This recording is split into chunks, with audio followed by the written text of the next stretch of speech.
Meus amigos e minhas amigas, bem-vindos ao canal do Instituto de Economia da UFRJ. Eu sou Ronaldo Bicalho e esse é o Curto Circuito, um programa do Grupo de Economia da Energia que fala sobre os grandes temas relacionados ao setor elétrico aqui no mundo. Um setor que é essencial para a economia e fundamental para o bem-estar e para o conforto da sociedade.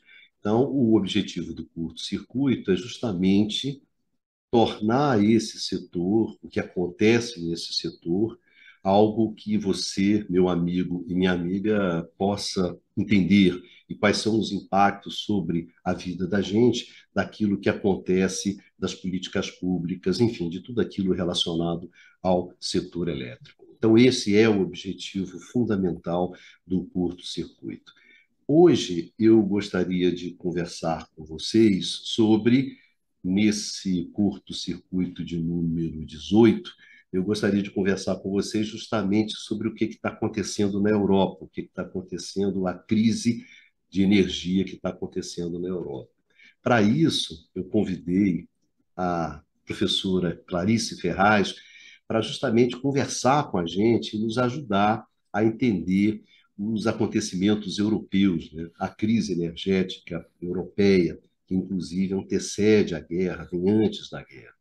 Então, hoje, Clarice, né, está aqui com a gente. Clarice, muito obrigado por você ter vindo aqui conversar com a gente sobre esse tema, até um tema que você se sente bastante à vontade, né, sobre ele. Então, bem-vindo, Clarice. Bem-vindo ao curto-circuito. Obrigada, Bicalho. É uma honra para mim. Então, saudações a todos que nos ouvem, que se interessam pelo tema. E para mim, como sempre, um prazer conversar com você. Então, vamos lá. Vamos lá tentar descascar esse abacaxi, né, que é a crise europeia e principalmente a crise do mercado elétrico europeu, né?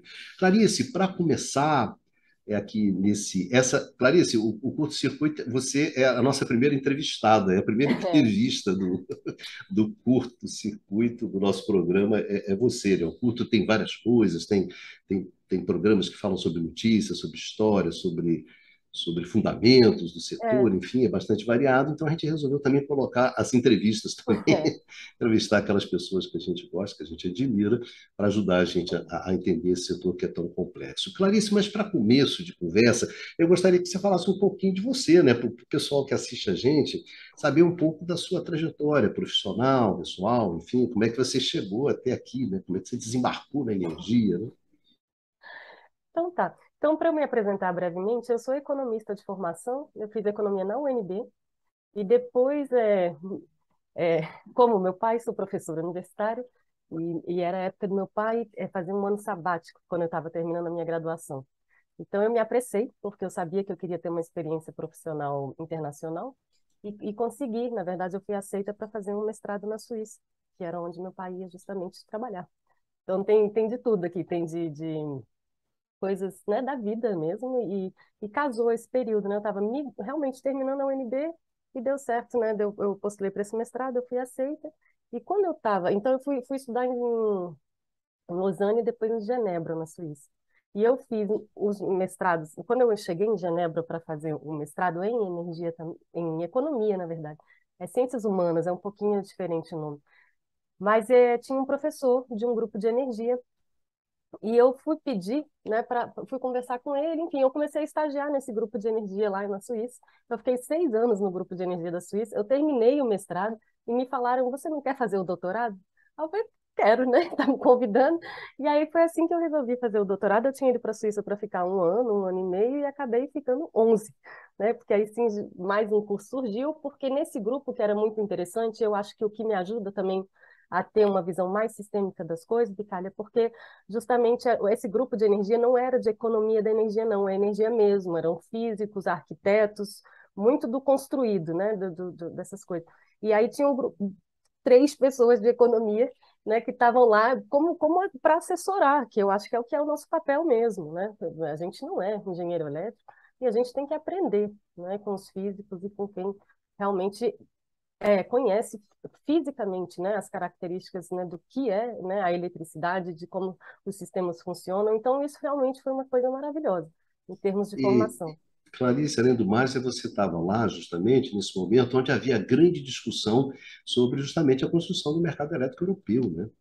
Esse é o segundo momento que, assim, realmente. Por que que eu falo disso? Porque realmente eu estava lá. Então, tinha um grupo, e era um enorme projeto, era um projeto europeu, que eles chamam, então, reúne vários países, e a Suíça pôde participar. Eu não sei exatamente por quê, mas a Suíça foi chamada também para participar.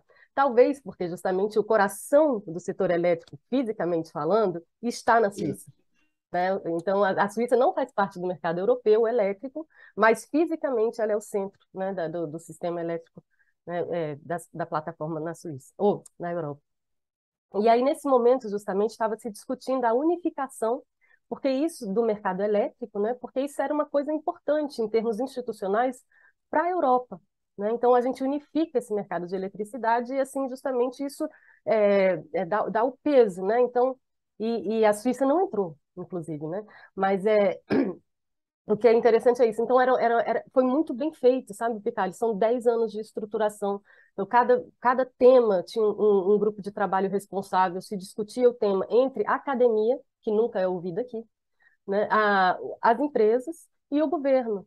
Mas sempre, sempre, sempre. E um debate muito, muito sério, né? Discussões, modelos, a gente colocar à prova, testar, contestar, né? Não ficar aceitando, né? Competição, não. Então me prove, né? Então mostre por que que isso é melhor. Enfim, então realmente eu estava lá, claro, né? Como uma estudante de doutorado, mas eu tive realmente a oportunidade, então, de acompanhar esse processo. Eu viajei para vários, né, dessas reuniões e isso foi muito, muito enriquecedor. Então, eu tenho realmente uma certa propriedade para falar do tema, porque a gente viveu isso, né? E isso foi realmente muito interessante. Depois você volta para o Brasil, né, Clarice? Você vai trabalhar com a gente lá no Grupo de Economia da É, Energia, né, no Instituto de Economia da UFRJ. Trabalha com a gente durante um tempo e depois faz o concurso e entra como professora, né, da Escola de isso, Química da UFRJ. isso, isso. Só um pequeno comentário, quer dizer, a Escola de Química, ela tem uma tradição de ter essa parte de economia, né? Ou seja, as Sim, cadeiras de economia, que geralmente nas outras escolas quem dá são os professores do Instituto de Economia, né, que dentro da UFRJ tem essa tradição, mas por uma questão muito específica, histórica da Escola de Química, né, ela sempre teve um grupo de professores que trabalham com essa parte de economia. Né? E Clarice faz parte também do grupo de pesquisa lá também, né, Clarice? faço. Mas eu tenho trabalhado sobretudo com energia mesmo, né? Então a gente trabalha na universidade, na escola de química, com vocês no Instituto de Economia e no Ilumina, né? Onde nos reunimos também e onde somos colegas, nosso valoroso Ilumina. Tá bom. Obrigado, Clarice, por essa sua primeira apresentação, né?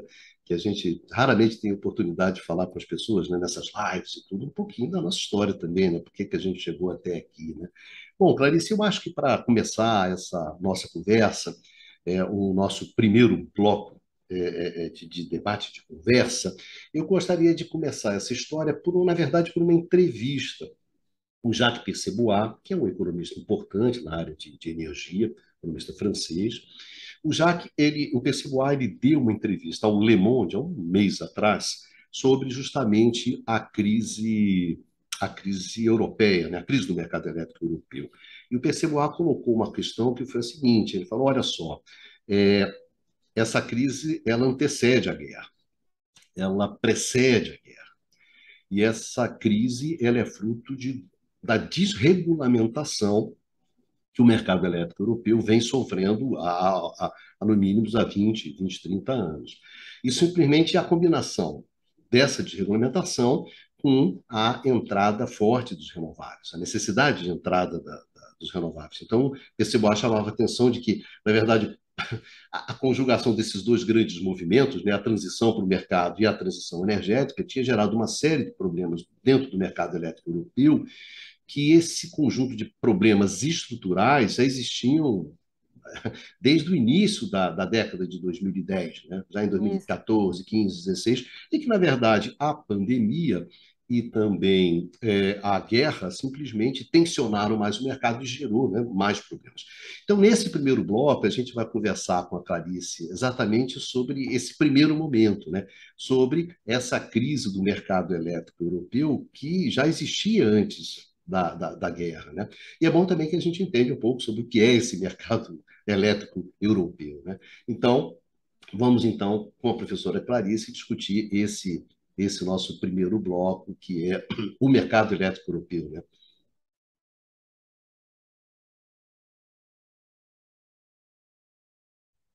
O mercado elétrico europeu, então, ele é assim, é uma criação institucional, né, onde ficou determinado e se imaginava que na unificação, né, dos diferentes sistemas elétricos, das regras dos diferentes países, seria uma forma mais eficiente, né, de produzir eletricidade e, portanto, da Europa, então, né, ter eletricidade abundante, né, e barata. Então, essa era o mote, né?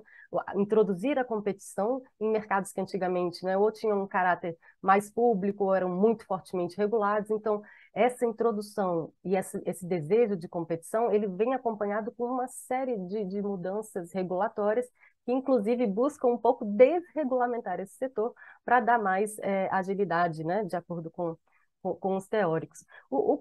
E aí uma coisa muito importante, Calha, uma coisa que se fala aqui também hoje em dia, tinha essa coisa também do direito de escolha, né?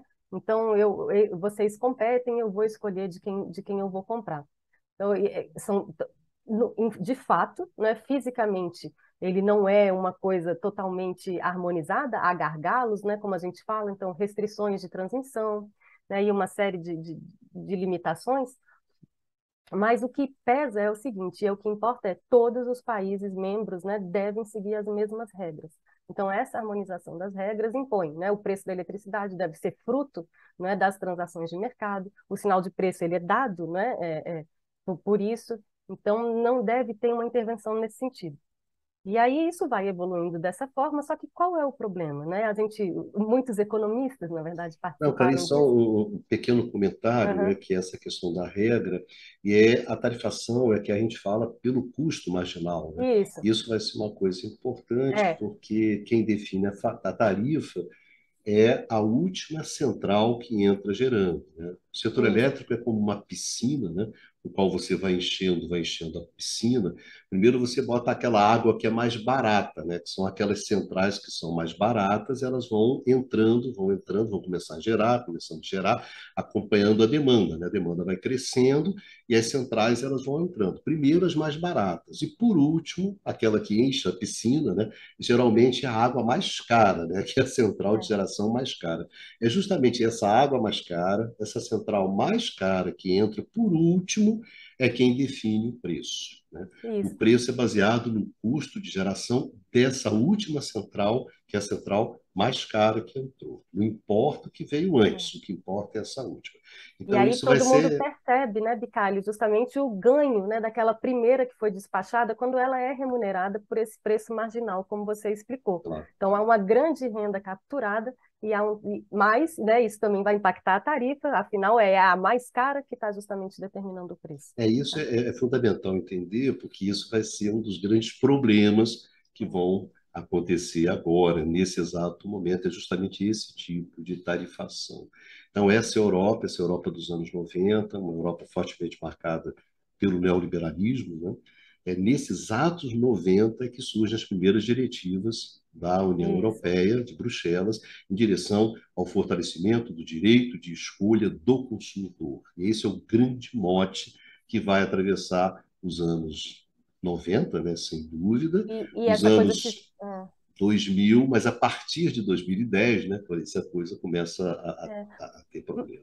Mas antes mesmo, né, Bicalho, como a gente viu na Inglaterra, que eles inclusive fizeram duas reformas Isso. internas, porque qual que é o problema? O problema é, a gente está dizendo que a gente quer esse setor competitivo, mas a gente tem que ver, então, quais são as condições necessárias para que possa ocorrer a competição. E um elemento essencial é que todos os geradores, por exemplo, tenham acesso às linhas de transmissão para que justamente possam competir pelo o consumidor final. Né? Então, é essencial, né, que as linhas, né, possam justamente possibilitar. Então, a gente fala que é o livre acesso à rede. As pessoas têm, os geradores, né, têm que ter o acesso à rede para justamente poder competir. Se não, como é que eu vou competir? Não é se eu não consigo entregar o meu produto ao consumidor final. Então, antes mesmo da discussão dos renováveis, já havia uma série de problemas dados restrições físicas, né? Então, Espanha e Portugal, Península Ibérica, tem uma restrição de transmissão ali, né? Na Inglaterra e vários outros momentos. Então, o que você viu, por exemplo, dentro da Inglaterra é que tinha, temos um número suficiente de atores, haverá competição. Na realidade, não havia, porque justamente esses gargalos, né, faziam como monopólios regionais, né, de certas empresas. Então, efetivamente, mesmo antes das renováveis, esse mercado, na verdade, apresentava sérios problemas, porque fisicamente ele não oferece, né, as condições propícias à competição. E uma expansão enorme da rede, para a gente fazer uma reflexão, de modo que permitisse essa competição, as pessoas falam, então expande transmissão, né? A gente tem falado muito isso para as renováveis agora. Isso é muito caro, né? Então, assim, até que ponto, né? É a competição pela competição, ou é a competição porque a gente tem esse propósito de entregar energia barata? Porque se for esse o propósito que a gente está buscando, talvez esse modelo não seja o melhor. E foi o que se verificou nos fatos, né? E aí esse problema, na verdade, se agrava muitíssimo. Clarice, só lembrando que, no caso inglês, você começa com o modelo da Thatcher. Depois você tem uma reforma, que é a do Tony Blair, né, dos trabalhistas, e finalmente em 2010, já com a É, presença da questão dos renováveis, você tem a reforma da reforma da reforma, né? exato. Então, esses processos eles vão continuamente acontecendo, né? E a gente estava lembrando aqui, Clarice, que realmente quando se acelera a construção do modelo do mercado europeu, né, desse mercado competitivo europeu, que é justamente ali no início dos anos 2000, é Isso, justamente quando a maionese desanda nos Estados Unidos com a crise da Califórnia, né?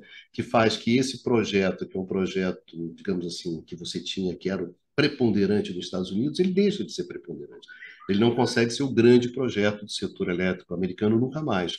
Os estados que foram, e os outros estados não foram. E a maioria não foi, né? 30 e tantos perfeito. estados não foram. É, São poucos os estados, cerca de 15, 16 estados americanos dos 50, que têm o acesso. E a Europa não. No entanto, a Europa ela entra num grande projeto comunitário, né, de construir o seu mercado elétrico, né? E aí com todos os problemas que tem, mas é, com a presença muito forte da União Europeia, né? De é. Bruxelas. E aí, como eu gosto de dizer, eu sou pernambucana, é em cima de cada coisa, porque quando entra as renováveis, aí a gente vai ver que o problema se agrava muitíssimo. Então, aqueles problemas, né, de competição que efetivamente não ocorria por uma série de restrições, isso as pessoas, né, os técnicos, economistas, tentavam corrigir por novas regras, né, tentando fazer controle, né, tentando impedir que fosse, houvesse prática de poder de mercado, uma série de coisas. Com a revolução tecnológica das renováveis, o que ocorre? Ocorre que o mercado não consegue mais dar preço direito. Então, além dele ter problemas estruturais, ele perde essa capacidade de dar um sinal de preço adequado. E aí, por quê? Como a gente disse, a precificação é dada pelo custo marginal. Se eu estou com renováveis, qual é o custo marginal de uma renovável quando a gente tem muitas renováveis, né? Quando eu tenho abundância de vento, abundância de sol, não vai custar nada. Então, quando eu tenho um excesso dessas fontes, né, de renováveis que não tem combustível, que não, né, não é nada, tá lá, né? Eu paguei para instalar, mas na hora, né, ela não vai ter aquele custo de combustível como tinham as outras usinas, que justamente era mais fácil da gente fazer essa precificação. Com essa abundância de renováveis, a gente começa a entrar no mundo onde eu tenho, ora, muita renovável, então o preço tende a zero, preço tende a zero. E quando o vento para, por exemplo, durante 3 dias, na verdade, o preço tende a infinito. Ele não vai para infinito porque tem um teto, né? E isso é estabelecido também pelos reguladores. Mas se fosse um mercado mesmo, livre, totalmente desregulado, ele tenderia a infinito, né? Porque não tem, né? É uma escassez mesmo. Então não tem competição nenhuma quando a gente está em um momento de escassez. Isso é muito Né, importante a Clarice, gente é saber. interessante isso, né? Qual é o problema dos renováveis, né? Você chegou a ter no mercado europeu preços Preço negativos, né? negativo. Situações complicadas dentro do mercado europeu. Porque se está ventando, gente, venta, faz sol, etc., o custo marginal, né, mergulha, né? E à Como os medida que economistas, cresce, Clarice, é, lembrando só que é uma coisa dos economistas, que é a questão da escassez, né? Se é escasso, vale muito. Se não é escasso, vale pouco. é, Então, se vento, pau, vento, sol, a escassez é muito baixa. Então, quanto é que vale isso? Muito pouco. Então, você começa a entrar com todos esses caras, né? Entra, imagina assim, você entra pesadamente com a eólica, entra pesadamente com a eólica. Só, né, Clarice, quando para de ventar, gente, a queda é muito grande, né? Você está em 3.000, você cai para 300, Em poucas 200, horas você. você dá uma queda muito grande. E aí, quanto é que vale o cara que vai substituir isso, né? Quanto é que vale o cara que Né? vai entrar? Esse cara, justamente, que foi expulso anteriormente porque ele, né? Os renováveis eram muito baratos, tiram o cara e depois você chama, não, vem cá cobrir, né? Etc, Hum, etc. é. E as renováveis, é importante a gente dizer também que elas também não respeitaram muito regras de mercado no começo. Isso. Como era uma urgência, elas foram fortemente subvencionadas. Então, você começa a ter esse mercado que tem problemas é, estruturais, eu tenho um problema agora de precificação, e então as coisas agora vão se agravando. Então, a gente tem essa coisa do preço, e aí o que que a gente está falando? A gente está É falando só nesse um ambiente. exemplo, né, Clarice, que é o caso alemão, né? O caso alemão é muito marcante por isso. É perfeito esse exemplo, porque essa coisa vai aumentando, então a gente quer fazer essa transição, a gente quer mais renováveis, a gente quer descarbonizar, mas o resultado final, o que se consegue à custa de muito subsídio, na verdade, é justamente expandir a participação das renováveis, mas como você não consegue, não é, garantir que o abastecimento de eletricidade por meio das renováveis, você vai chamar o quê, justamente quando não tiver o vento? O que que você vai despachar? E aí, no caso da Alemanha, justamente térmicas, térmicas até carvão, né? Então, esse backup, como a gente fala, né? Quer dizer, o que que entra ali, né? O que que vai segurar o meu sistema, extremamente poluente. Então, ao final, por exemplo, para a gente completar esse exemplo alemão, o que você tem é isso. Então, um país que tem um parque renovável enorme, mas que ao final o nível de emissões, que era o objetivo, né, a gente expandir as renováveis para justamente poluir menos e assim colaborar para reduzir justamente a gravidade da crise, né, ecológica nesse sentido aqui climática, eu estou falando de emissões. Então, você teve essa quase duplicação de infraestrutura e preços muito elevados. Tá? E graças aos subsídios que isso ocorreu, tá? Senão não teria justamente tido essa expansão tão favorável, e aí isso não sempre foi colocado, então, isso é uma fase, né? À medida que a gente realmente for entendendo melhor as tecnologias, a gente vai avançando, a gente vai conseguir, na verdade, tirando essas mais poluentes e a gente vai melhorando, tá? Até hoje isso não deu muito certo, mas isso é porque uma característica física deles, né? Eles não têm como fazer esse backup, né, com energia 100% limpa, tá? Então isso é uma questão. Não, é Com profundas interessante. distorções, né, Bicalho, de mercado, tá?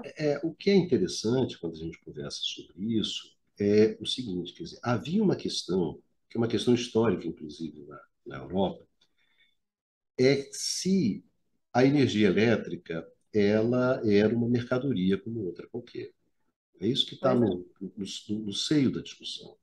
A energia elétrica é uma mercadoria como outra qualquer, o mercado elétrico é um mercado como outro qualquer, então deve ser tratado dessa forma, ou seja, deve ser tratado da mesma maneira como você trata os outros mercados. Portanto, não necessita, no limite, uma regulamentação, uma proteção, uma supervisão muito forte, porque é uma mercadoria como outra qualquer. Então, esse tema é um tema muito forte Hum. da discussão inteira europeia. O problema é que a energia elétrica Não. não é uma mercadoria como outra qualquer. É. Aí você foi para um segundo momento, né, Clarice? Que esse você acompanhou, que é o momento que você está na construção ali. Bom, então como é que a gente transforma a energia elétrica numa mercadoria como outra qualquer e a gente transforma o mercado elétrico num mercado competitivo como os outros? Esse é o grande desafio. Mas quando a Clarice chamou a atenção, olha, gente, isso é um desafio institucional porque esse mercado ele tem que ser construído através de regras que você tem que estabelecer. Então, é uma discussão do cão, né, Clarice? Isso já era quando o Caricinha estava lá no desafio, que era só a transição para o mercado. Só isso já era uma encrenca, né? Já Hum. era uma coisa complicada. O que Clarice chamou a atenção, quando você já estava nessa encrenca, você ainda coloca os renováveis, aí a encrenca ficou grande, né? Aí, É. aí o problema se tornou um problema gigantesco, né? Então, isso pode falar sobre isso, né? Não estou falando sobre a pandemia, não estou falando sobre a guerra, Estou falando nada, estou falando como percebo. Olha, gente, isso aqui Isso, já era uma encrenca, e você que é, participou, né, Clarice, muito dessas é. discussões, inclusive recentemente, antes da guerra, de tudo, no qual você, como você está nessa rede, né, de debate, onde justa, bom, como é que a gente transforma o mercado elétrico no mercado competitivo, as discussões muito difíceis, né, Clarice? É. Não, e esse problema, Bicalho, à medida que aumenta a participação das renováveis, ele vai se agravando, porque você, para o investidor, então a gente está falando de investidores privados, né, cotados em bolsa, então eles têm que ter, como é que eles vão basear a decisão de investimento, né? Como é que ele sabe qual vai ser a disponibilidade dele e por que que finalmente ele não quer um pouquinho de escassez que faça justamente o preço subir mais e ele possa aumentar a sua renda? Então, tem uma série aqui de conflitos também de interesse aqui que se colocam. Mas, fundamentalmente, já estava em discussão, tem alguns anos, realmente, a reestruturação desse mercado por essa incapacidade, na verdade, de gerar um sinal de preço que justamente atrai investimento, porque a gente não pode viver só de renováveis. E se renováveis eu consigo colocar agora, não preciso de subsídios, né, graças também como a curva de aprendizagem, né, como a gente diz, o preço se reduziu muitíssimo, é a fonte de geração mais barata realmente, mas tem um problema. A gente não pode pensar só na geração. A gente pensa em eletricidade e a gente tem que ver o sistema. Então, é o quanto custa a minha geração, a minha transmissão, a minha distribuição. E nessa questão da geração, é que a gente fala é a garantia de suprimento, né? Quem que vai gerar? Né? Então, se eu estou aqui me calcando em renováveis, eu tenho que ter um backup de outra coisa mais firme que eu possa justamente fazer entrar quando faltar o vento ou faltar o sol. E o que vem acontecendo nos últimos anos, inclusive na Europa, na verdade, que quem começa a participar mais desse setor elétrico, na verdade, nem são empresas de energia, que perante essa incerteza, não é como é que esse risco e tudo isso, como é que eu vou construir uma linha de transmissão anos, né, de licenças e a própria obra, né, e tudo isso extremamente complexo. O que que a gente vai fazer esse backup? Vai ser uma bateria? Como é que vai ser isso? Então, tudo isso, na verdade, é que tem que ser levado em consideração. E é isso que vai dar o preço final da nossa eletricidade, tá? Então, se a renovável ela é mais barata como geração, essa necessidade do backup, talvez até uma bateria, para quem não tem reservatório como nós, né, isso vai encarecer muitíssimo, na verdade. Então, o advento da entrada das renováveis não vai trazer justamente a redução de preço do setor elétrico, não vai trazer a redução da tarifa de eletricidade para os consumidores finais nesse momento. Tá? Muito em função, né, desses problemas de mercado, de subsídios mal desenhados e uma série de outros problemas. E essencialmente isso. Então, eu estou nesse ambiente aqui de comercialização, onde o preço pode tender a zero ou tende a infinito. Como é que eu faço aqui o meu projeto? Como é que eu sei quanto tempo eu vou operar? Como é que eu vou me remunerar? Né? Então fica esse mercado, ele começa a falhar nesse sentido, porque o preço sai do mercado, como disseram, né? Então, se não está saindo de forma adequada, tudo começa a não funcionar direito. E aí esses impactos sobre o preço e sobre acesso vão bem lembrar e vão mostrar, né, evidenciar que a eletricidade não é um bem como outro qualquer. Você começa a ter desestruturações de setores produtivos. Você começa a afetar, né, profundamente a capacidade, né, de compra, né, o poder de compra das famílias, tá? Então, tem uma série aqui de questões que vão se colocando à medida que essa dinâmica, né, vai crescendo. A gente leu, né, Bicalho, acho que foi ano passado, o ex-regulador europeu, inclusive espanhol, ele chamando, um operador, né, ele chamando a atenção para isso, falou assim, olha, eu sou contra intervenções a favor, né, da desregulamentação, ele falando, mas é preciso fazer alguma coisa, é preciso atrair investimento para o setor elétrico, é preciso ter mais linhas de transmissão, é preciso que a gente invista mais nessas tecnologias, e isso não está sendo, né, o mercado não está proporcionando essa elevação. E o que você consegue ver nessa coisa, então, são oportunidades, né, de novas fontes de renda. Então, nesse ambiente tão tensionado e tão perigoso mesmo, né? Não sei se vai faltar, senão, o que começam a surgir são os seguros, né? Então, você começa a securitizar também esse setor, o que vai trazer uma nova complexidade e também uma nova fonte, né, de gasto, de custo, né, para que a gente alocar lá na tarifa para ser remunerado também. Então, essa questão do mercado, a gente começa opa, mas não era para a gente investir no sistema físico? Eu estou colocando dinheiro só né, em regras de proteção financeira, e como é que é isso? Então, né? Mas, Clarice, indo nessa sua direção, quando a gente observa a última reforma inglesa, a última reforma inglesa, ali, 2010, 11, 12, por ali, é uma reforma no qual você coloca no centro a questão da segurança energética, da segurança do abastecimento. E, ao mesmo tempo, a questão da transição energética, da introdução das renováveis. Esses são os dois pilares da nova reforma inglesa. Ela não tem nada a ver com a competição. Quem continuou batendo bumbo em cima da concorrência, da competição, foi Bruxelas, foi a União Europeia. Os países começaram a ver ali como, afinal, gente, não há como explicar as nucleares inglesas através do Isso mercado, colabora, Bicalho, né? inclusive para o advento Através e do para mercado, os ingleses estão fazendo nuclear, não estão fazendo via mercado, evidentemente, né? Ou seja, as soluções ali foram se afastando. Mas aí, Clarice, para ir para o nosso próximo é, bloco, que é o seguinte: olha só, qual é a nossa questão aqui? Nós já tínhamos um problema grande, que era a introdução da competição, que era criar esse mercado elétrico como outro qualquer, partindo de um mercado que não é igual aos outros. Então, isso já era um problemão desde o início, desde os anos 90. Não é à toa que a questão americana ela desanda a maionese, ali já no início de 2000.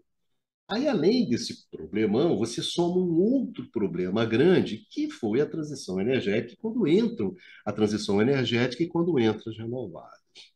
Aí, em cima de tudo isso, né, Clarice, a gente tem a pandemia e depois a gente vai ter a guerra.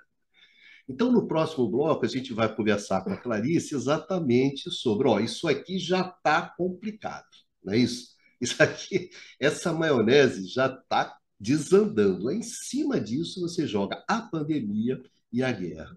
Então, é o mercado elétrico europeu diante da pandemia e diante da guerra, é o nosso próximo bloco.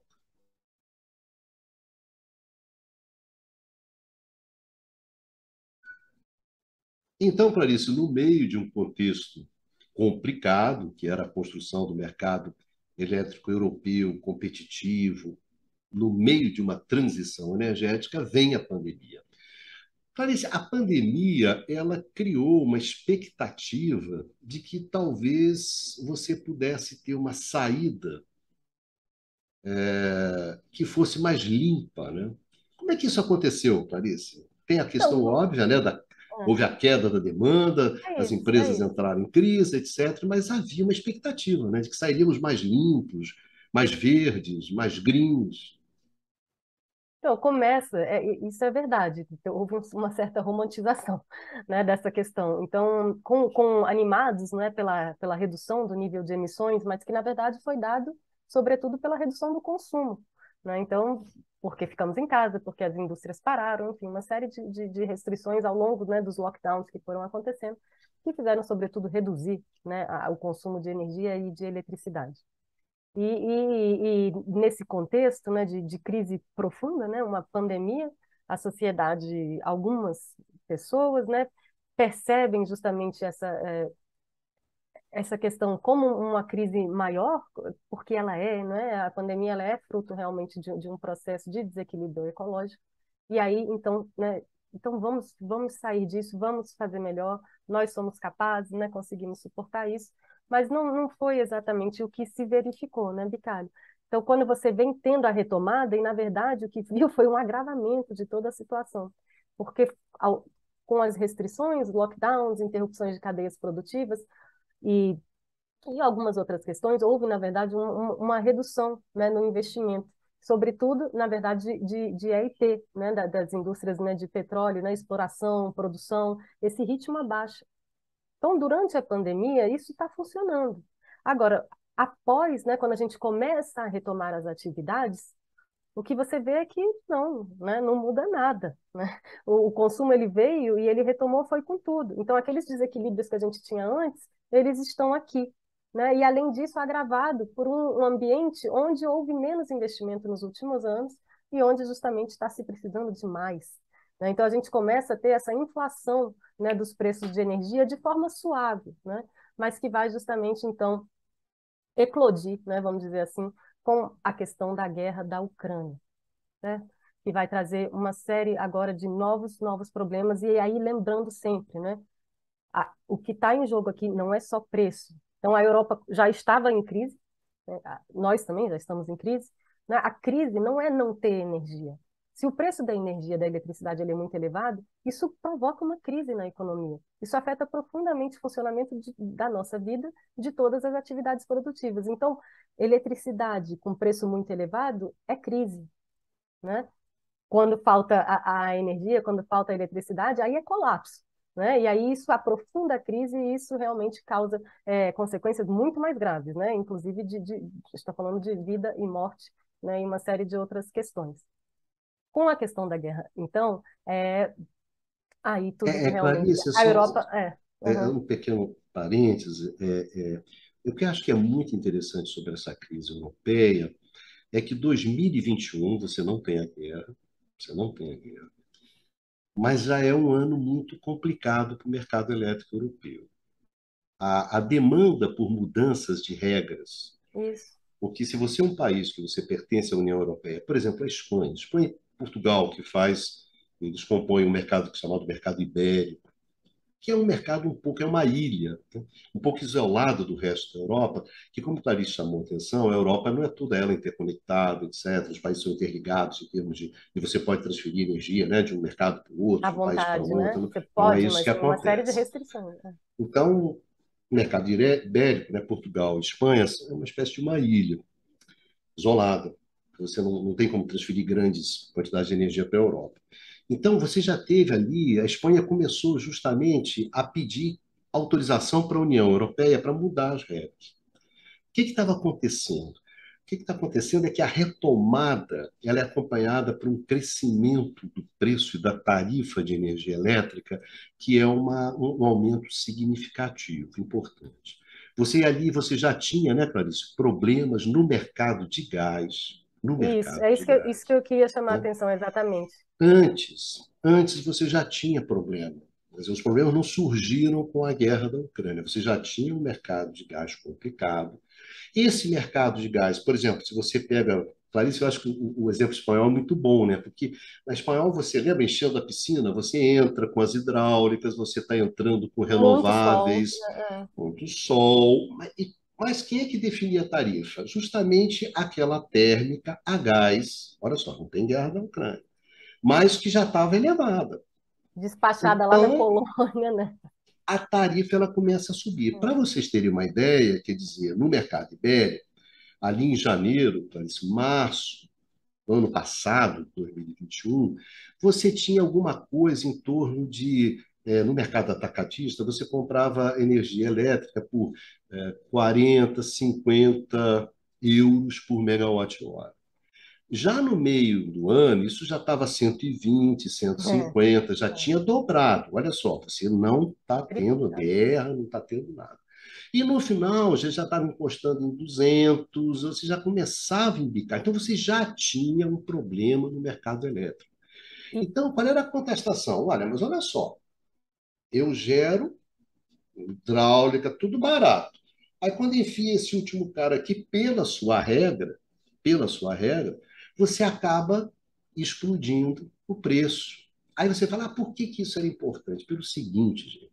Mercado elétrico espanhol, você tinha uma parte que era mercado livre e tinha uma outra parte que era o mercado regulado. Esse mercado livre, ele estava com preços fixos. Eu faço um contrato, escolho o meu consumidor, cerca de 60% dos consumidores. E ali eu tenho um contrato. O problema é que tem 40%, que é um mercado regulado, que tem um preço chamado preço de venda para o pequeno consumidor, 40%. Mas quem definia esse preço, Clarice, era o preço do mercado atacadista. Embora seja regulado, mas quem define o preço do mercado é o mercado. Então, qualquer coisa que acontece aqui no mercado atacadista bate direto nessa galera. E aí foi uma chiação geral. Aí começou Portugal e a Europa a discutir uma coisa que depois só vai aumentar, e os outros vão entrar na brincadeira, que é o seguinte: essa precificação não dá. não está dando, não. Não está dando, não, cara. Isso aqui. Aí começa uma discussão. Vamos colocar um preço teto né, na eletricidade, ó, vamos colocar um preço teto, ó, daqui não pode passar. Não, porque isso aí afeta o mercado. Aí começa, né, o jogo, isso afeta o mercado, afeta É, isso, afeta aquilo outro, tem que seguir a regra do mercado. Não, mas como é a regra do mercado? O que acontece é que essas empresas elétricas estão ganhando uma baba, né? Não, como a Clarice falou, agora imagina, preço marginal é o custo lá de cima, né, da galera do gás. Vamos imaginar que entrou a 100, né, o custo de geração de uma térmica a gás 100. O cara que aqui da eólica, do pessoal aqui de baixo, está gerando a 10, a 15, a 20. Então, como a Clarice falou, a margem que essa galera ganha é muito grande, pô.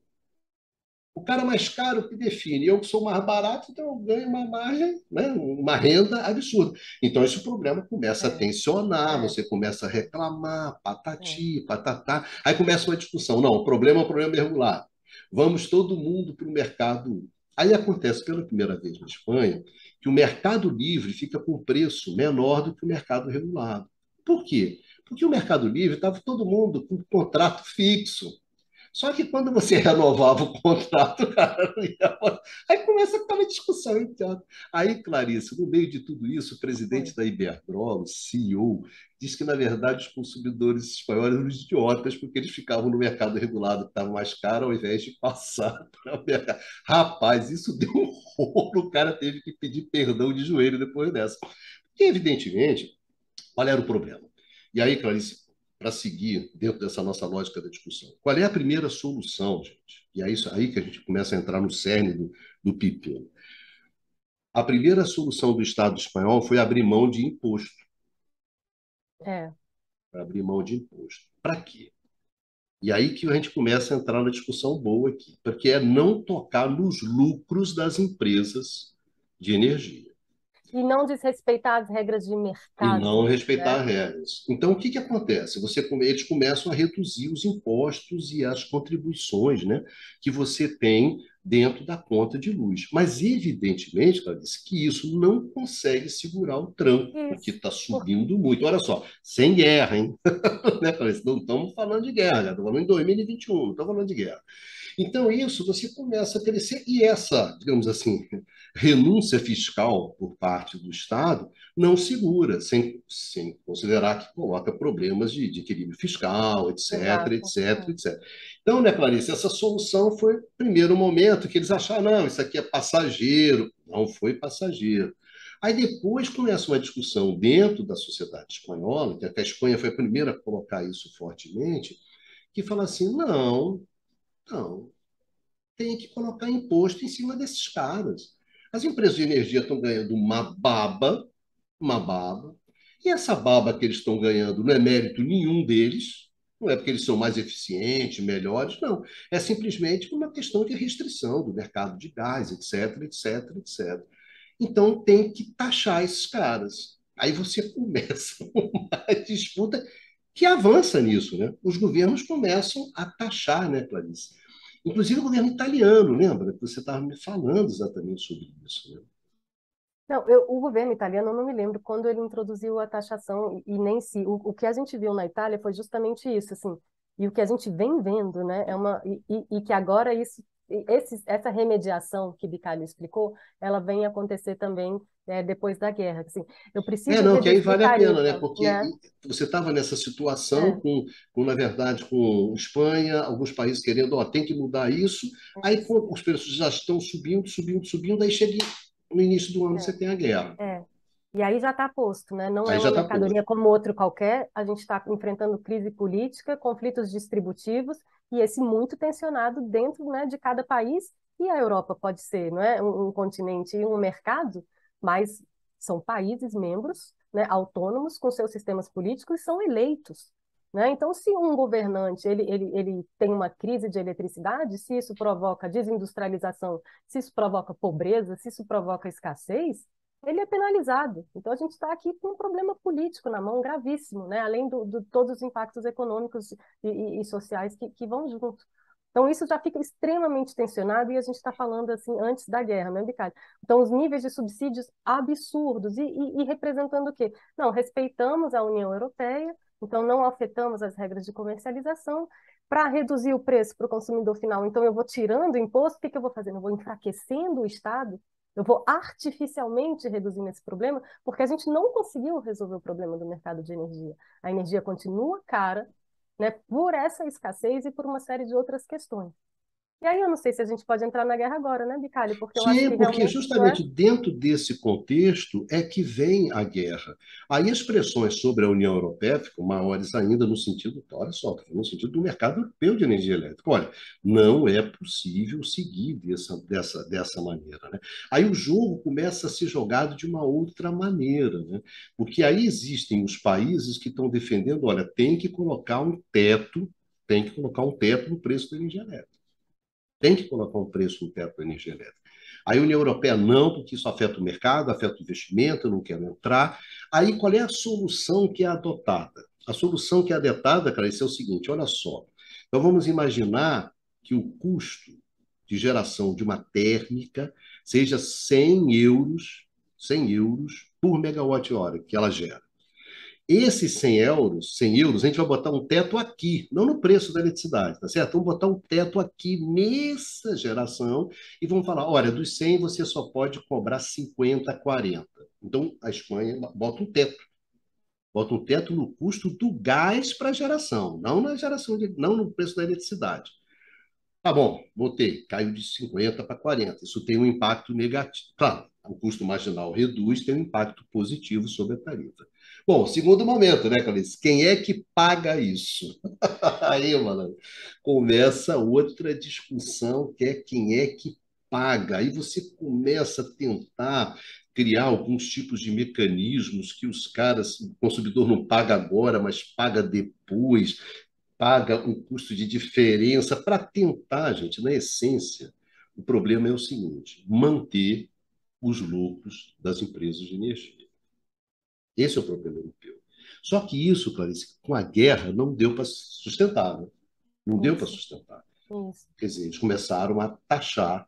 O isso. exemplo italiano, né, que é uma coisa impressionante, né? Você taxa, mas é mais de 20 milhões, né, de consumidores italianos estão sendo subsidiados hoje, né, nesse exato momento, né? É quase 50% da população. Rapaz, estamos falando da Itália, Acho que é né? 60, eu não me lembro agora o número. A gente está Estamos falando falando da da Itália. Itália. É. E aí, Então, como essa coisa da guerra, Bicalho, só para então, o que que acontece? Você tem esse continente, né, com essas regras de mercado e que depende muito fortemente do gás.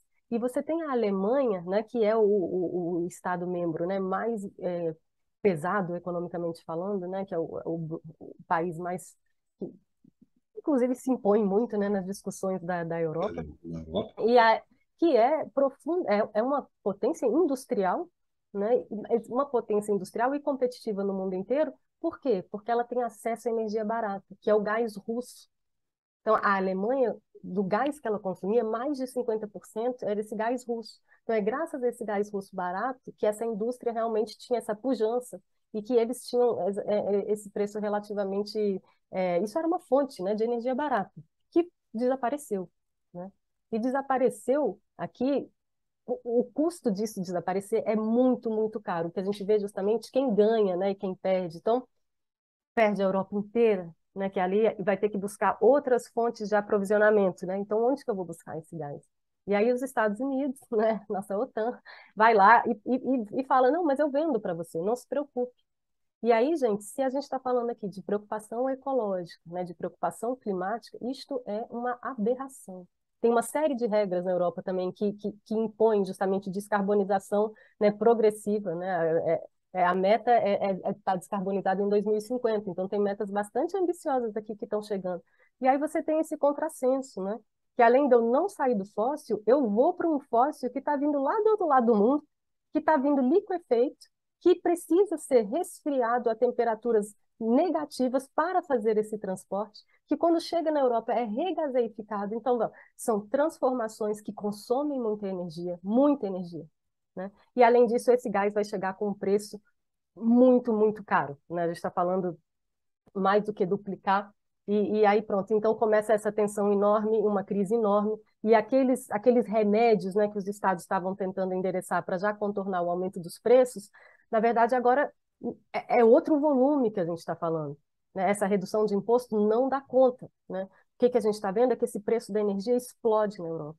Então, agora, em concertação com a Europa, que a Europa teve que ceder imediatamente, né, justamente por conta de conflitos anteriores que tinham surgido. Então, antes da guerra, a França teve, né, os coletes amarelos, esses conflitos distributivos que o Bicalho explicou, né, que ocorreram na Espanha. Então, todas essas questões muito tensionadas. Então, dessa vez, a Europa permite que os estados entrem com mais força, né, para justamente subsidiar e para tentar ajudar.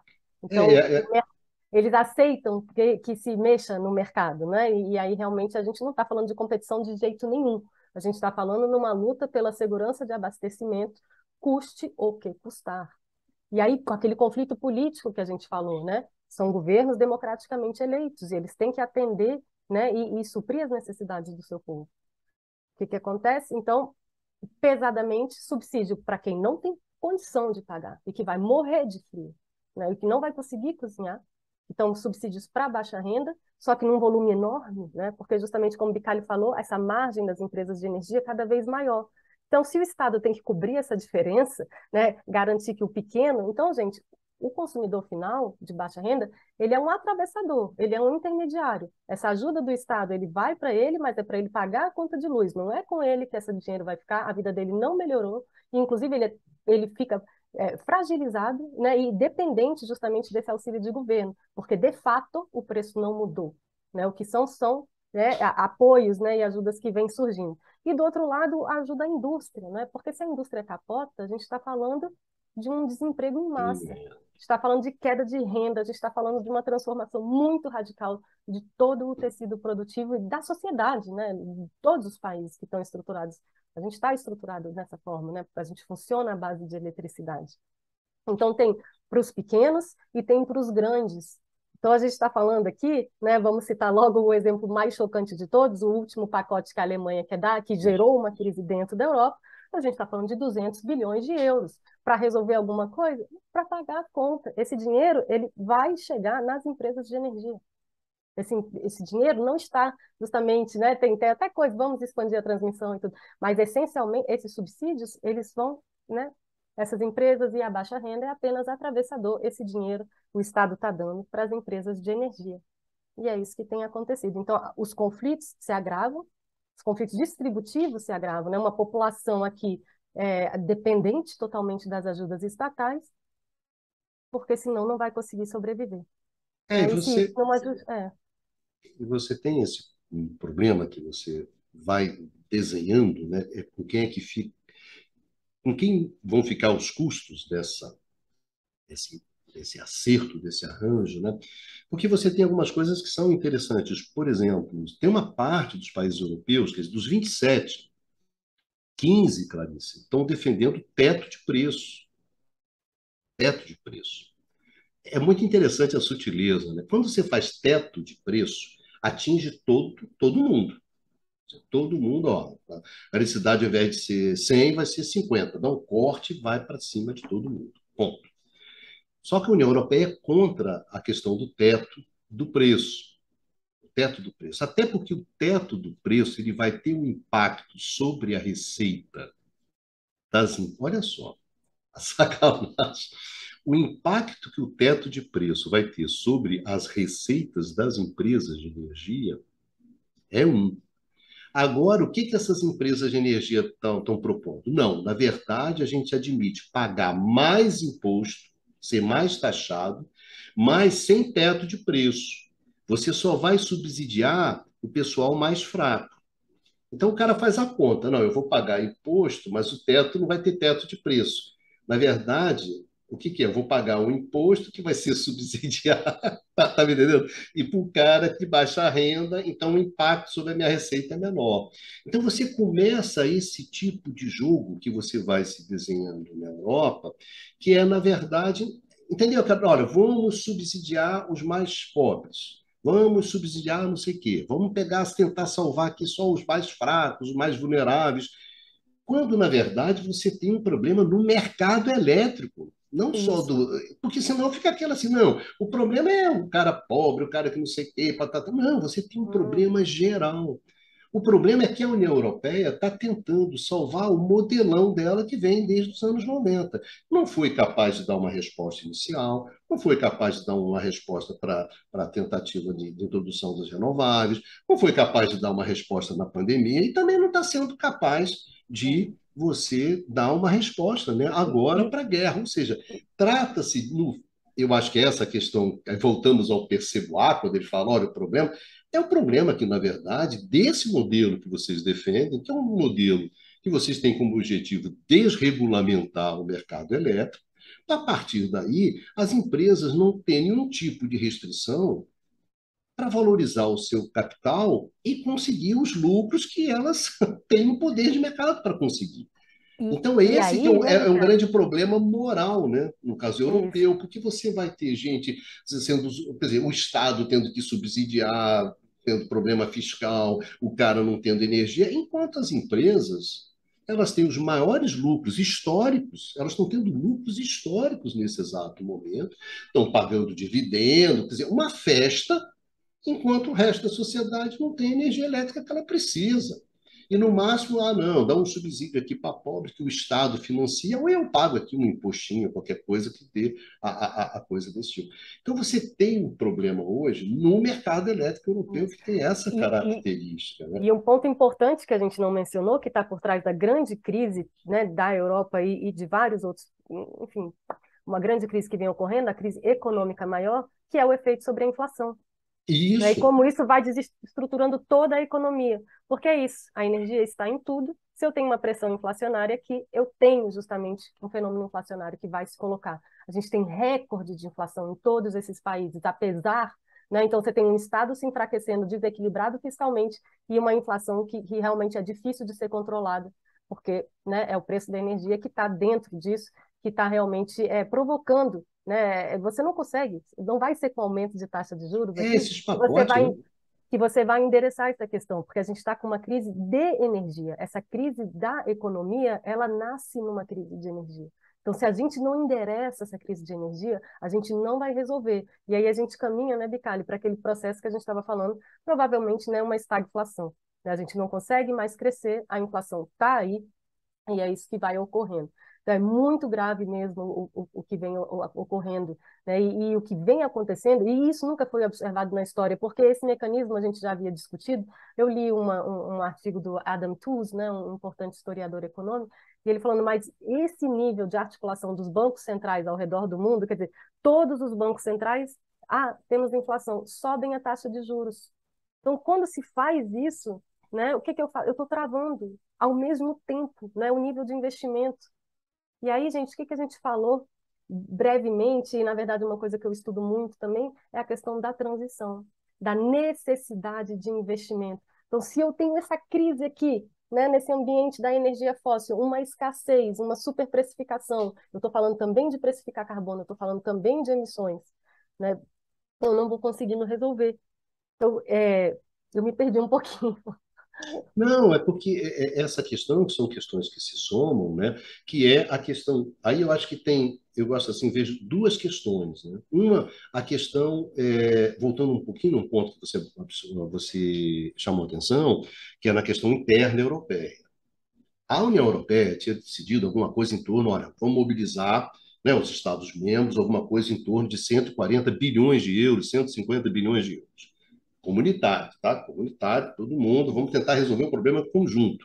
Ou seja, se a gente for ajudar os pobres, vamos tentar ajudar todos os pobres da Europa, né? É, Vamos ajudar as indústrias, os negócios, toda a indústria para você não ter problema de competição, de vantagem. Essa é a ideia europeia. 140 bi. Aí chega a Alemanha, como você colocou, botou 200 bi. Não, eu vou botar 200 bi para as empresas alemãs, para os negócios alemães, para o consumidor alemão. Aí o resto da Europa, opa, a Itália falou, pô, o meu é 40, 50, o seu é 200, quer dizer, gera um problema interno hoje dentro da Europa, que é aquela velha história de se a farinha é pouca, né? Você que é nordestina, meu pirão primeiro, não é isso? Então, esse Não, e problema é um que você conflito tem hoje. político. Tem que Então, a dar questão resposta. Da Europa hoje é falar, gente, a gente tem que tentar encontrar uma saída que seja uma saída comunitária, uma saída geral, tá certo? E, por outro lado, você vê os países... Bom, aí você tem um programa também de cento e tantos bilhões de libras, né? No caso lá da Inglaterra, Em agora inglês, com a nova primeira-ministra. Então, poxa, aí você vai para a França, que a gente estava conversando, agora no dia 4 de outubro, a França deu início ao processo de renacionalização completa da IDF, 4 de outubro, agora, recentemente, vai renacionalizar. E ali tem um problema, né? Até que ponto os franceses vão topar mandar a energia barata que eles têm, porque é aquela energia produzida com energia nuclear. nuclear já toda amortizada, com tudo já pago, então é uma energia barata, mandar para a Alemanha, tá certo? E ao mesmo tempo tendo que cobrar preços mais elevados na França por causa do mercado, da regra, da questão europeia. Quer dizer, você começa a ter esse tipo de problema, que é como é que cada um vai resolver. E você Porque começa a cada um tem ver, Ricardo, capacidade diferente, como você falou isso. muito bem. A Alemanha é uma locomotiva, quer dizer, a capacidade que a Alemanha tem de resolver os problemas dela não é a mesma capacidade que a Itália tem, que os outros têm, ou que Portugal tem. Então, qual vai ser a sua... Então, você está tendo uma tendência, e ao mesmo tempo, né, Clarice, uma enorme resistência da burocracia de Bruxelas, né? Que é horrorosa, né? Que ninguém nos ouça. Mas basta você ver a maneira como Que se nos lidou ouçam, que nos ouçam. como se lidou com a crise grega, né? Nossa, então Bruxelas sentado em cima do seu modelo e os países se esfregando ali em volta, etc. Então eu acho que esse é um problema europeu, que eu acho que cada vez as tensões vão ser cada vez maiores, e eu acho que cada vez vai ser mais difícil manter, digamos assim, o arranjo institucional que é o mercado único de eletricidade europeu. Acho que cada vez isso vai ser mais difícil. Ponto.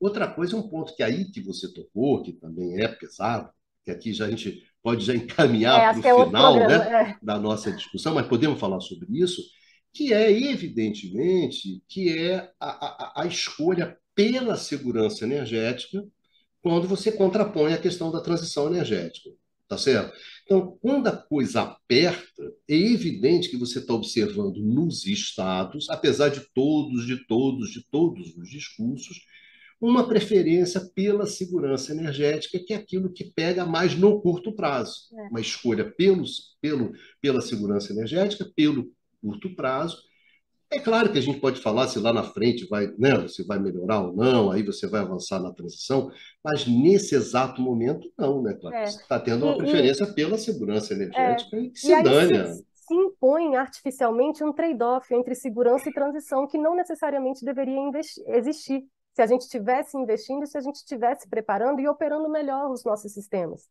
né? Então, não necessariamente aqui isso seria um trade-off, mas posto que o parque ainda é profundamente térmico, que não se conseguiu realizar a transição e que com esse nível de taxa de juros a gente não vai conseguir fazer, a gente não vai conseguir investimento, essas empresas inovadoras elas vão quebrar, elas não vão conseguir se capitalizar no montante necessário, né, para não dizer todo o resto da economia que vai capotando com essa crise econômica. Então, sim, está posto, infelizmente, realmente é isso, um trade-off entre segurança e transição, e a gente está, na verdade, batendo recorde de emissões poluentes, né, e a crise não é sanada, e além disso, a crise não é sanada. Né? Então, assim, é, é, é realmente não saber endereçar os problemas e também até pensar um pouquinho, né? Mas será que realmente esse não endereçamento, essa escolha por agir, né? Por respeitar o mercado acima de tudo, né? Não intervir, enxugando o gelo, passando subsídios, né? Atacando a inflação com aumento de taxa de juros, isso provoca um lock-in, né? Nessa indústria que a gente tem fóssil.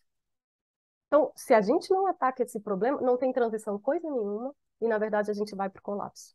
É bem importante entender o que está em jogo aqui. É colapso. Estou falando colapso de mercado, colapso físico de sistema, e eu estou falando colapso da vida, né? Da vida.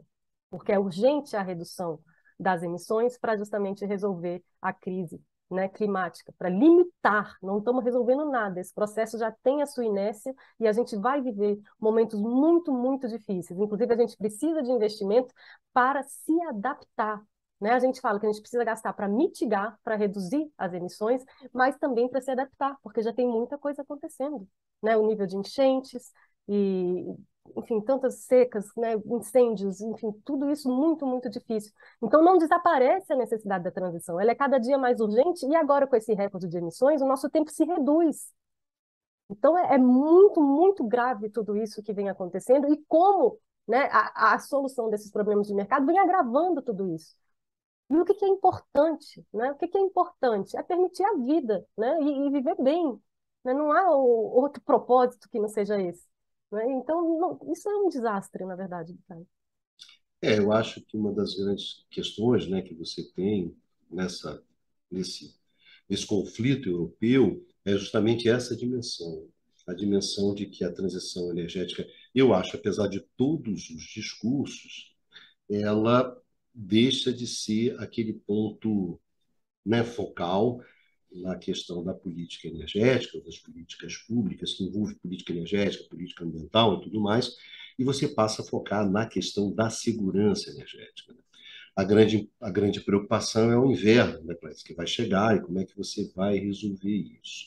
Se no longo prazo, no médio prazo, você vai poder consertar isso, vai depender muito de como vai evoluir o contexto internacional, a guerra, os enfrentamentos geopolíticos, que não apontam uma direção de um arrefecimento, muito pelo contrário, apontam no É sentido verdade. de um escalonamento.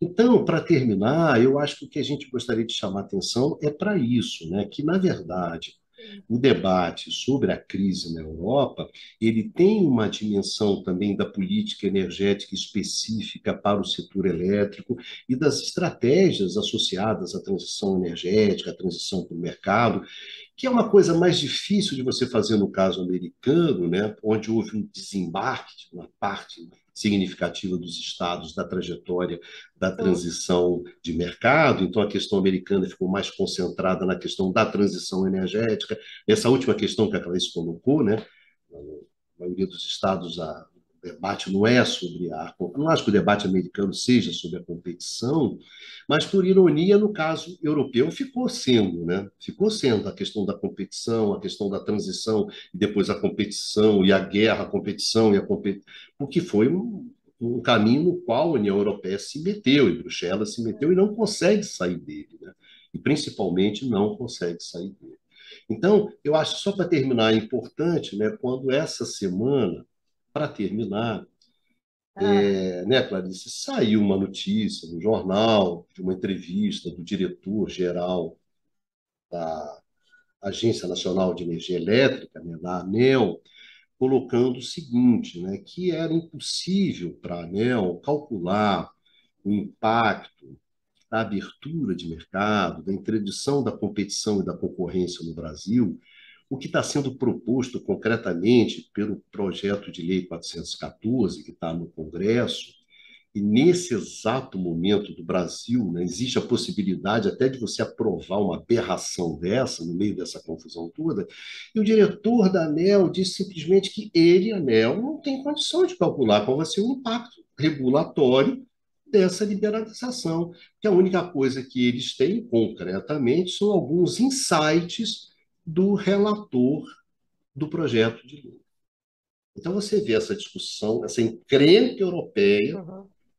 essa encrenca Não, europeia, de um lado, né, onde está essa questão da competição, da e os concorrência, da mercados transição, capotando, né? né? Funcionando Os mercados capotando, artificialmente, né? e no Brasil uma leviandade gigantesca. Né? Vamos para Sim, lá, né? Esse é o caminho melhor. Onde você está falando? Vê é o lá como é grande que está tema, funcionando. o grande É tema muito dos, grave. dos agentes, da E burocracia, foi, eu, foi eu- essa, a é, modernização, a é, liberalização. Assim, mas pelo menos eu sou obrigado a reconhecer desse diretor-geral da ANEEL, diferente do anterior, no qual a ANEEL conseguiu não calcular o impacto tarifário da privatização da Eletrobras, foi para lá, veio para cá, foi para lá, veio para cá, e conseguiu isso. A Eletrobras foi privatizada sem que você, olha, qual é o impacto que isso tem sobre a tarifa? Não foi feito. Pelo menos eu sou obrigado a reconhecer que o Feitosa, né, se eu não me engano, que é o diretor, ele teve uma posição correta. Falou assim: olha, não posso calcular. Não sei qual é o desenho que não. vocês estão colocando, não sei qual vai ser o preço da E energia. corretamente. O que ele está colocando que eu acho que é correto? Olha, a gente precisa discutir esse negócio. E aí, o que é mais grave, não é, quer dizer, essa Eu sou obrigado a institucionalidade, reconhecer um burocrata que, num determinado momento, diz o óbvio, né? Olha, essa esbórnia, que é o PL 414, essa festa, essa festa dos comercializadores, bancos, entendeu? Essa mijorra que o setor elétrico tem a cara de pau de defender como se fosse uma E maravilha. defender agora, né, Nesse Bicalho? exato momento, que eu tive a pessoal É, europeia, o mundo todo, é, tem um cara que fala assim, é. peraí, pô, isso obrigado, pô, E valeu, cara, lembrando que valeu. o Brasil não está ao abrigo, né, dos impactos justamente da inflação Não, provocada pelos custos de gás. O nosso gás ele é importado. Então fica nessa, isso, a gente tem gás, a gente tem gás, o gás do pré-sal. Esse gás não vai chegar aqui, nem no ano que vem, nem no seguinte. Vai continuar funcionando termoelétrica com GNL importado. Clarice, você lembra que durante a crise hídrica, e você começou a colocar as térmicas, você colocou, isso foi ano passado, 2021. Como a gente já Eu falou, a sei. Europa já estava na crise, já tinha uma crise no mercado de gás. As elétricas, as nossas térmicas entraram lá em cima, o custo lá em cima, por causa do GNL Claro. importado. Lembrando, gente, que o preço é dado internacionalmente, né? Então a gente não É, tem nenhum controle sobre esse preço de combustível e ele vai impactar diretamente em nossa tarifa. Então aumenta o despacho térmico no Brasil, baseado em gás importado, e a gente começa a perder a mão, né? Então cada Claricinha, dia é mais difícil, né, Bicalho? Mas a gente segue tentando aqui trazer algumas. eu espero que essa nossa conversa aqui tenha ajudado o pessoal a entender um pouquinho, né, sobre a questão europeia. Eu acho que fatalmente faremos outros programas, né, conversando sobre a É. Europa, porque, na verdade, essa história ela só está começando, Deixa, né? deixa eu só, antes de você encerrar, Bicalho, eu lembrei agora da Suíça, né? Porque há 20 anos houve a votação, democracia direta, e a população suíça não quis entrar no mercado europeu, por isso a Suíça não entrou, tá? E aí, de novo, estava para ser colocado em discussão, inclusive com o governo de direita e tudo. Neste contexto, né, não é completamente irresponsável ou idiota, me perdoe, né, decide, então, recuar. Então, foi tirado de pauta, não tem o menor cabimento, né? Um país que é preocupado com a sua soberania, com sua indústria, né, com o nível das tarifas, ele não vai avançar nessa direção nesse momento. Está tudo desmoronando. Deixa a coisa assentar. Vamos estruturar, vamos ver como é esse setor, como é que a gente organiza melhor com essas renováveis, né? Custo marginal, gente, não está dando certo, né? Então, como é que a gente vai introduzir outros mecanismos, tá? Então, Eu acho só que para dizer, né, quem trata com seriedade as coisas, recua, né? a gente conversa muito aqui no Curto Circuito e a gente vai continuar conversando, né? Eu acho que a Clarice foi a nossa primeira entrevistada no Curto Circuito, Uma assim, honra.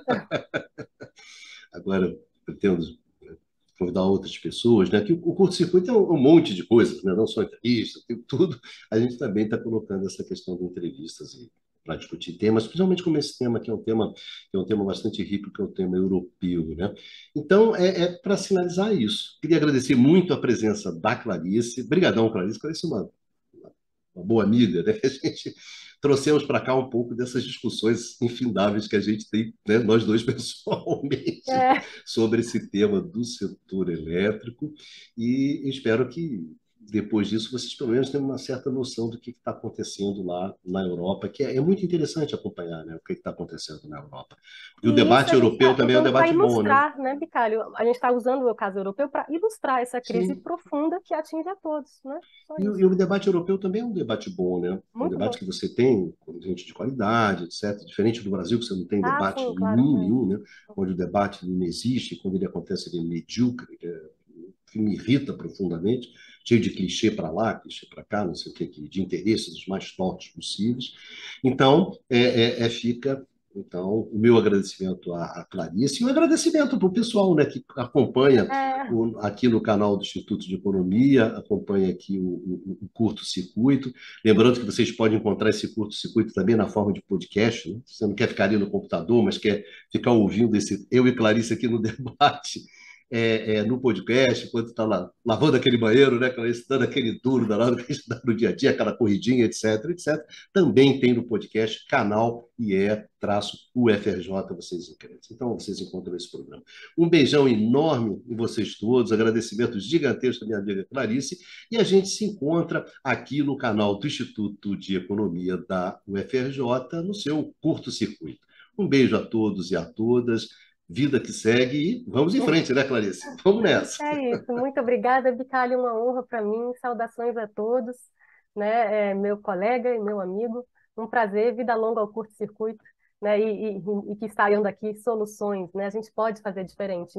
Nada disso é uma fatalidade, tá? O que a gente está falando é que quem quer seguir da mesma forma, né, não está conseguindo sair. Então, vamos encontrar outras maneiras, né? E conversando, né, discutindo, a gente coloca aqui e consegue avançar. Então, muito obrigada, foi um prazer, como sempre. E pronto, obrigadíssimo. É isso aí. Beijão a todos. Nos vemos.